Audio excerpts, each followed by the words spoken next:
C'est là qu'intervient le concept lourd de conséquences de tahrif. L'altération, la falsification des Écritures. C'est ça. Donc, pour résumer sa pensée, il y aurait deux manières de fausser un texte. Soit on change les mots, soit on garde les mots, mais on en tord le sens. C'est exactement la distinction qu'il opère.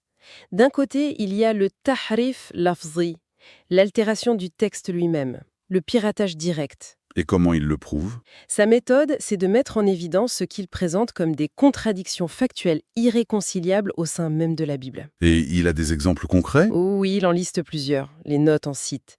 Les deux généalogies de Jésus chez Matthieu et Luc, qui sont différentes.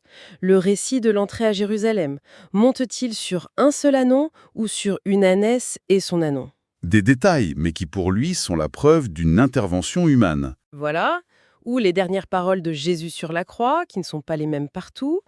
Un exemple qu'il trouve particulièrement parlant, c'est dans Jean. À un endroit, Jésus dit « Mon témoignage n'est pas vrai » et plus loin « Mon témoignage est vrai ». Pour Ibn al-Qayyim, c'est la signature d'une main humaine. C'est redoutable comme argumentation. Il utilise leur propre débat interne comme une faille à exploiter. Et la deuxième forme de piratage, plus subtile. C'est le tahrif ma'nawi, l'altération du sens. Le piratage par l'interprétation. On ne touche pas au texte, mais on le détourne pour cacher la vérité. C'est ce qu'il nomme aussi le kitman, la dissimulation. L'idée que des descriptions du prophète auraient été effacées. Pas effacées, mais réinterprétées systématiquement par les rabbins et les prêtres pour qu'elles ne puissent pas s'appliquer à lui. Par exemple, des mentions d'un peuple de louangeurs ou dont les évangiles sont dans leur poitrine. Ce qu'il interprète comme une allusion à la mémorisation du Coran par cœur. C'est ça.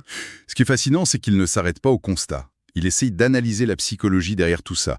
Pourquoi des gens cacheraient la vérité? Il n'y voit pas un doute intellectuel. Il y voit des obstacles à la guider, des blocages moraux. Il en identifie 3. Le premier, L'envie, le hassad, l'idée que le sceau des prophètes ne soit pas issu du peuple d'Israël, mais d'un peuple arabe descendant d'Ismaël, ça aurait été insupportable pour l'orgueil de certains. le deuxième obstacle, c'est le pouvoir, j'imagine. Exactement. La riyassa, la soif de pouvoir, la peur de perdre son statut, son autorité. Il brandit l'exemple de l'empereur byzantin Héraclius. Qui aurait été convaincu, Selon la tradition musulmane, oui, intimement convaincu. Mais face à la révolte de ses évêques et de ses généraux, il aurait fait marche arrière, préférant son trône à la vérité. l'orgueil, le pouvoir, et le troisième, c'est sans doute l'argent. Le plus prosaïque, la makala, littéralement, le moyen de manger, l'appât du gain.